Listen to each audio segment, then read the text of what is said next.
മൂപ്പരുടെ ഏതോ ഒരു വീടും കാര്യങ്ങളും സ്ഥലവും ഒന്നും ഞാൻ പറയുന്നില്ല. ആളുടെ വീട് നമ്മുടെ 14 ജില്ലകളിൽ ഒരു ജില്ലയിലാണ്. പിന്നെ അപ്പൊ ആള് വിളിച്ചിട്ട് ഇങ്ങനെ പറഞ്ഞു, അല്ല ആള് ആദ്യം വിളിക്കല്ല ചെയ്തത്, ആദ്യം ഞാൻ പറഞ്ഞില്ല ഞാൻ ഇൻബോക്സ് തുറക്കല് കുറവാണ്. അപ്പൊ കുറെ നാളുകൂടി ഞാൻ ചിലപ്പോ അത്രയും ബോറടിച്ചിരിക്കുമ്പോഴാണ് ഞാൻ ഇൻബോക്സ് ഒക്കെ തുറന്നു നോക്കുക. അപ്പൊ ഒരു ദിവസം ഞാൻ തുറന്നു നോക്കിയിട്ട് ഇങ്ങനെ മെസ്സേജ് കണ്ടു. ഞാനല്ല, ചേട്ടന്റെ ഫോണിലാണ് ചേട്ടൻ ആദ്യം കണ്ടത്. ചേട്ടൻ പറഞ്ഞിട്ട് ഇങ്ങനെ ഒരാള് ചേട്ടനെ അളിയാന്നൊക്കെ വിളിക്കുന്നുണ്ട്. ബാലിച്ചേട്ട പിന്നെ മീനുവിനെ കല്യാണം കഴിക്കണം അങ്ങനെ ഇങ്ങനെന്നൊക്കെ പറഞ്ഞിട്ട് ഇങ്ങനെ പറയും. എന്നെക്കാളും മുമ്പ് ആൾക്ക് അപ്ഡേറ്റ്സ് കിട്ടും എന്റെ. പിന്നെ അപ്പം ഞാൻ എടുത്തു നോക്കിയപ്പോ എനിക്ക് ഒരുപാട് മെസ്സേജ് അയച്ചിട്ടുണ്ട്. അത് അയച്ചേക്കുന്നത് ഭയങ്കര ചീസി, ഭയങ്കര ക്രിഞ്ചി സാധനങ്ങളാ. പിന്നെ എന്താ I remember about you, I hug the pillow എന്നൊക്കെ പറഞ്ഞിട്ട് എന്തൊക്കെയാറുണ്ട്. എനിക്ക് ഭയങ്കര ക്രിഞ്ചാത്. ഓ സോറി ബേബി, ഭയങ്കര വിയേർഡാണ്. അപ്പൊ ഞാൻ ആലോചിക്കാ, എന്റെ നോർമൽ ലൈഫിലാണ് വെറുതെ എന്റെ പുറകെ നടന്നപ്പോൾ ഇത്രയും ഡയലോഗ് അടിച്ച് ഞാൻ ഓട്ടിക്കും. എനിക്ക് ഇഷ്ടമല്ല ഇങ്ങനത്തെയൊക്കെ പറയുന്നത്. യു ആർ മൈ വൈഫി എന്നൊക്കെ പറഞ്ഞു, പ്ലീസ് ഇങ്ങനെ യു ആർ മൈ വൈഫി. പിന്നെ I am a failure, together we can make this world beautiful എന്നൊക്കെ പറഞ്ഞിട്ടുള്ള മൂടാ. I am a failure, together I am sure എനിക്ക് ജീവിതത്തിൽ സക്സസ് ഉണ്ടാവും. പിന്നെ നമുക്ക് ഞാൻ എത്ര വർഷം വേണമെങ്കിലും കാത്തിരിക്കും. എന്തൊക്കെയോ കുറച്ച് ഈസി ഡയലോഗ്സ് ആണ്. അപ്പം അത് കഴിഞ്ഞപ്പോഴത്തേക്കും അതെ അവന് കളിക്കാൻ പറ്റും, അവന് കേൾക്കാൻ പറ്റുന്നില്ല. അതെ ഭയങ്കര ക്രിഞ്ചായി പോയിരുന്നു. അപ്പൊ അങ്ങനെയൊക്കെ കഴിഞ്ഞപ്പോ ചേട്ടൻ ഇങ്ങനെ കണ്ടിന്യൂസ് ആയിട്ട് അയക്കുന്നുണ്ട്. ചേട്ടന് കണ്ടിന്യൂസ് ആയിട്ട് അയക്കുന്നുണ്ട്. ഓരോരുത്തർക്ക് ഇങ്ങനെ ഇതാകുന്നോണ്ട് അമ്മയുടെ ഫോണിലേക്ക് മെസ്സേജ്. അത് കോമഡി എന്ന് വെച്ച് കഴിഞ്ഞാൽ എന്റെ അമ്മയ്ക്ക് 2 ബ്യൂട്ടി സലൂൺസ് ഉണ്ട്. അപ്പം ഒരെണ്ണം നമ്മുടെ നാട്ടിൽ തന്നെ, ഒരെണ്ണം നമ്മുടെ വീടിന്റെ അവിടെ, അതായത് നമ്മുടെ മാരരി ബീച്ച് റിസോർട്ടിന്റെ അവിടെ, പിന്നെ ഒരെണ്ണം കണിച്ചുളങ്ങര എന്ന് പറഞ്ഞിട്ട് വേറെ സ്ഥലത്ത്, അതിന്റെ അടുത്ത് തന്നെ. അപ്പൊ ഈ കണിച്ചുളങ്ങര തുടങ്ങിയ പാർലറിന്റെ അടുത്ത് ഈ ആളുടെ ഏതോ ഒരു കസിനോ റിലേറ്റീവ് ആരോ ഉണ്ട്. എങ്ങനെയോ പരിചയമുണ്ട്. റിലേറ്റീവ് ആണോ കസിൻ എന്താണെന്നൊന്നും എനിക്കറിയില്ല. എങ്ങനെയോ പരിചയമുണ്ട്. അവിടുന്ന് അമ്മയുടെ പാർലറിന്റെ അഡ്രസ് എടുത്തിട്ട്, ഫോൺ നമ്പർ ഉണ്ട് അവിടെ, ഫോൺ നമ്പർ എടുത്തിട്ട് അമ്മയുടെ ഫോണിലേക്ക് ടെക്സ്റ്റ് മെസ്സേജ് അയക്കാൻ തുടങ്ങി. മീനുവിനെ വിഷമിപ്പിക്കരുത് എന്നൊക്കെ പറഞ്ഞിട്ട് എന്റെ ചേട്ടൻ ഞങ്ങൾ അതെ വിഷമിപ്പിക്കരുത്. അപ്പൊ ചേട്ടൻ പറഞ്ഞു ഞങ്ങൾ എപ്പോഴാണ് നിന്നെ വിഷമിപ്പിക്കരുത്, ഞാൻ എത്ര വർഷം വേണമെങ്കിലും നിനക്ക് വേണ്ടി കാത്തിരിക്കാം എന്നൊക്കെ പറഞ്ഞിട്ട് ആ മൂഡ്. അപ്പൊ ഒരു ദിവസം ഇതിങ്ങനെ അയച്ച് ലാസ്റ്റ് ആള് ഗിഫ്റ്റ് ഒക്കെ അയക്കാൻ തുടങ്ങി വീട്ടിലോട്ട്. പാർലറിന്റെ അഡ്രസ് അറിയാവുന്നത്. പാർലറിലേക്ക് ഗിഫ്റ്റ് അയക്കാൻ തുടങ്ങി. പിന്നെ എന്തൊക്കെയോ വെച്ചിട്ടുണ്ട്. പിന്നെ വാലന്റൈൻസ് ഡേയുടെ അന്ന് അയച്ചു ഒരു കത്ത്. എന്താ അയ്യോ ആ വാചകം എന്തായിരുന്നു? കവിത വരുന്നില്ല, കവിത വരുന്നില്ല, ഇഷ്ടമാണ് എന്നെന്നും, സ്വന്തം പേര്, അങ്ങനെ വെച്ചിട്ടുണ്ട്. അങ്ങനെ അത്രയും ക്രിഞ്ചാണ്. അപ്പൊ ഞാൻ വീട്ടിൽ എന്നിട്ടൊരു മയിൽപീലിയുടെ ഇതും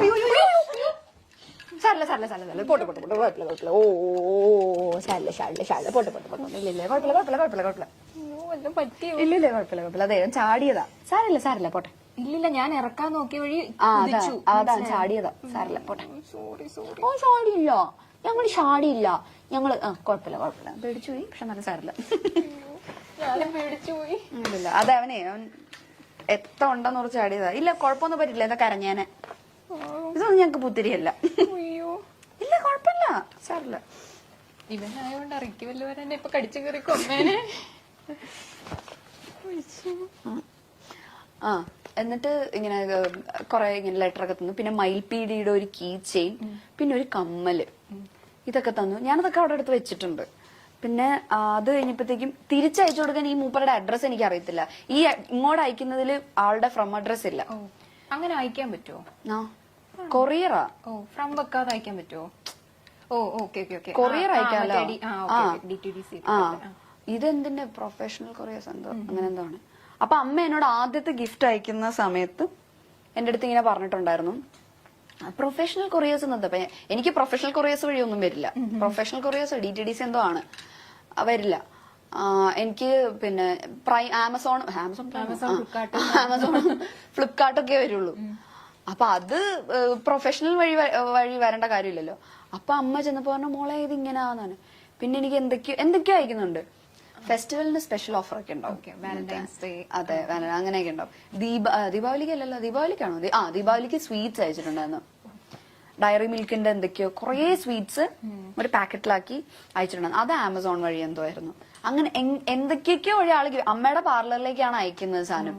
അയച്ച് ലാസ്റ്റ് ലെറ്റർ വരുന്നു. ഇങ്ങനെ എന്നുവെച്ചാൽ എന്നെ അറിയാവുന്നവർക്കൊക്കെ മെസ്സേജ് അയക്കാൻ തുടങ്ങി. അപ്പൊ സംഭവം കുറച്ച് എക്സ്ട്രീം ആയി. ലാസ്റ്റ് ഈ കുട്ടിയുടെ അമ്മ എന്റെ അമ്മേനെ വിളിച്ചു. എവിടെ ഇങ്ങനെ വീട് എവിടെയാ, അടുത്ത സൺഡേ ഞങ്ങൾ അങ്ങോട്ട് വന്നോട്ടെ എന്നൊക്കെ ചോദിച്ചിട്ട്. അപ്പൊ അമ്മ പറഞ്ഞു വേണ്ട, മോക്ക് ഇപ്പൊ കല്യാണം നോക്കുന്നുണ്ട്. അപ്പൊ പറഞ്ഞു ഇല്ല, അവക്ക് ഇപ്പൊ താല്പര്യം, ഞങ്ങൾ നോക്കുന്നുമില്ല എന്ന് പറഞ്ഞു. അപ്പൊ അവനെ പറഞ്ഞു അതെന്താ, മോക്ക് വേറെ ആരെങ്കിലും ഇഷ്ടമാണോ? അപ്പൊ അമ്മ പറഞ്ഞു അല്ല, അതുകൊണ്ടല്ല, ഞങ്ങൾക്ക് ഇപ്പൊ താല്പര്യം ഇല്ല. അപ്പം അവര് പറഞ്ഞു അല്ല, മോൻ ഇങ്ങനെ പുറത്ത് പോവാൻ വേണ്ടിയിട്ട് നിൽക്കുകയാണ്. അപ്പം ഇത് പുറകെ നടന്നിട്ട് അവൻ ആ കാര്യങ്ങളൊന്നും കോൺസെൻട്രേറ്റ് ചെയ്യുന്നില്ല. അപ്പൊ അതുകൊണ്ട് ഇനി ഇത് കയ്യിൽ നിന്ന് പോകുന്നു ഞങ്ങൾക്ക് പേടി. കാരണം എനിക്കൊന്ന് കുറെ നാള് നോക്കിയിട്ടാണെന്ന്. അപ്പം അതുകൊണ്ട് ഇതിലൊരു ശ്രദ്ധ കൊടുക്കത്തില്ലെന്ന് വെച്ചാൽ ഞങ്ങൾ വിചാരിച്ചു പോകുന്നതിന് മുമ്പ് എൻഗേജ്മെന്റ് നടത്തി വെക്കാന്ന് വിചാരിച്ചു. അത് അവരെങ്ങ് തീരുമാനിച്ചാൽ മതി. ഞാൻ ചോദിച്ചു, ഞാൻ അമ്മയൊന്നും പറഞ്ഞില്ല. അമ്മ പറഞ്ഞു എന്ത് പറയാനാ ഇവരോടൊക്കെ? അമ്മ പറഞ്ഞില്ല താല്പര്യം ഇല്ല എന്ന് പറഞ്ഞിട്ട് കട്ട് ചെയ്തു. ഇല്ലെങ്കിൽ അടുത്ത സൺഡേ വരാന്ന് വിചാരിച്ചിട്ടാണ്. അപ്പൊ അമ്മ പറഞ്ഞില്ല താല്പര്യം ഇല്ല എന്നിട്ട് കട്ട് ചെയ്തു. അത് കഴിഞ്ഞ് പിന്നെ ഇങ്ങനെ ഒരുപാട് ഗിഫ്റ്റ്, ഞാൻ കാത്തിരിക്കും, ഭയങ്കര സ്റ്റോക്കിങ്, ഞാൻ കാത്തിരിക്കും അങ്ങനെ ഇങ്ങനെ എന്നൊക്കെ പറയുമ്പോൾ ഞാൻ പറഞ്ഞു അമ്മ ഞാൻ വിളിക്കാം. ഞാൻ വിളിച്ചിട്ട് ഡയറക്റ്റ് പറയാം എനിക്ക് താല്പര്യം. ലാസ്റ്റ് അമ്മയുടെ ഫോണിൽ ടെക്സ്റ്റ് മെസ്സേജ് ആലോ അയക്കുന്നത്. ആ നമ്പറിലേക്ക് ഞാൻ വിളിച്ചിട്ട് ഞാൻ പറഞ്ഞു ഇന്ന ആളല്ലേ. അപ്പം സംസാരം എക്സ്ട്രാ ഡീസൽ, സംസാരിക്കുന്നേ ഇല്ല ആള്. ഓക്കെ ഇങ്ങനെ മാത്രമേ പറയുന്നുള്ളൂ. അപ്പം പിന്നെ ഞാൻ വിളിച്ചപ്പോ ഇങ്ങനെ ഞാൻ പറഞ്ഞു ഞാൻ മീനാക്ഷിയാണ്. ഇന്ന ആളല്ലേ ചോദിച്ചു. അതെ. ഞാൻ പറഞ്ഞു ഞാൻ മീനാക്ഷിയാണ്, നിങ്ങളുടെ അമ്മ ഇങ്ങനെ വിളിച്ചിട്ടുണ്ടായിരുന്നു, സംസാരിച്ചിട്ടുണ്ട്, നിങ്ങൾ അയക്കുന്ന ഗിഫ്റ്റ് കിട്ടുന്നുണ്ട്, നിങ്ങൾ ഇപ്പം ആ ആരാധന എന്ന് പറയുന്ന അവിടെ വരെ ഇറ്റ്സ് ഓക്കെ, എനിക്ക് ഹാപ്പിയാണ്, ഞാൻ അതിനെ റെസ്പെക്ട് ചെയ്യുന്നു. പക്ഷെ അതിന്റെ അപ്പുറത്തേക്ക് പോവരുത്. എനിക്കും പേഴ്സണലി നിങ്ങൾ ഗിഫ്റ്റ് ഒക്കെ അയക്കുന്നത് എനിക്കും പേഴ്സണലി ഭയങ്കര ബുദ്ധിമുട്ടുണ്ടാക്കുന്നു. ഞാൻ അതൊന്നും ഉപയോഗിക്കുന്ന പോലും ഇല്ല, അതൊക്കെ ഇവിടെ വെറുതെ ഇരിക്കുക. വള എന്തൊക്കെയോ അയച്ചു തന്നിട്ടുണ്ട്.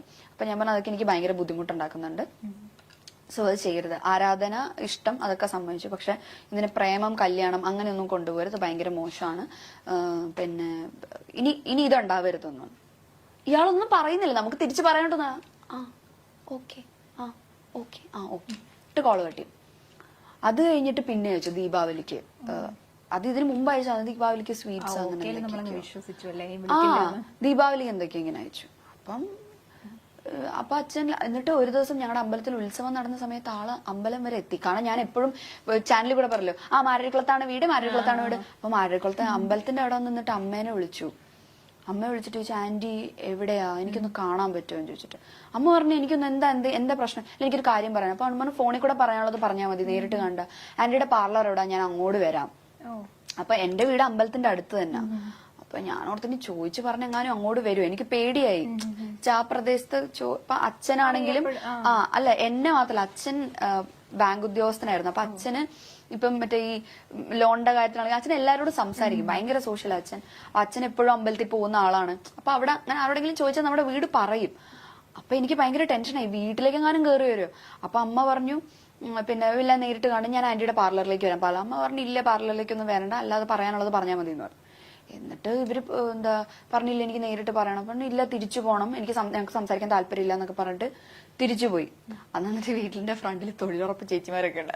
അച്ഛൻ ചെന്ന അവരുടെ അടുത്ത് പറഞ്ഞു ആര് വന്നാലും മീനും ഇല്ലെന്ന് പറഞ്ഞ ബോഡി ഗാർഡ്സിനെ നിർത്തുന്ന പോലെ തൊഴിലുറപ്പിന്റെ ചേച്ചിമാരൊക്കെ അച്ഛൻ ചെന്നിട്ട് ചേച്ചിമാരോട് പറഞ്ഞു ആര് ചോദിച്ചാലും മീനും ഇവിടെ ഇല്ലെന്ന് പറഞ്ഞാൽ മതി. ഇത് അച്ഛൻ പേടിയായി. ലാസ്റ്റിന് വീട്ടിലേക്ക് അങ്ങനെ ചോദിച്ചു പിടിച്ച് വരുമോന്ന് ആലോചിച്ചിട്ടേ അങ്ങനെ വന്നില്ല. പക്ഷെ പിന്നെ അത് ഇല്ല പിന്നെ ഉണ്ടായിട്ടില്ല. ഞാൻ പറഞ്ഞു വിളിച്ച്. അപ്പം എനിക്കൊന്ന് ഇത് കഴിഞ്ഞ് ഒരു തവണ കൂടെ മൂപ്പരുടെ അമ്മ വിളിക്കും, അമ്മയെ വിളിച്ച് സംസാരിക്കും, അങ്ങനെ എന്തോ ഉണ്ടായി. പിന്നെ ഉണ്ടായിട്ടില്ല. കാരണം അത് കുറച്ച് എക്സ്ട്രീം ആയി. കല്യാണം ആലോചിക്കുന്നു, പിന്നെ കല്യാണം കഴിക്കണം എന്ന് പറയുന്നു, പിന്നെ ചേട്ടനെ വിളിക്കുന്നു, 50 വർഷവും കാത്തിരിക്കുന്നു.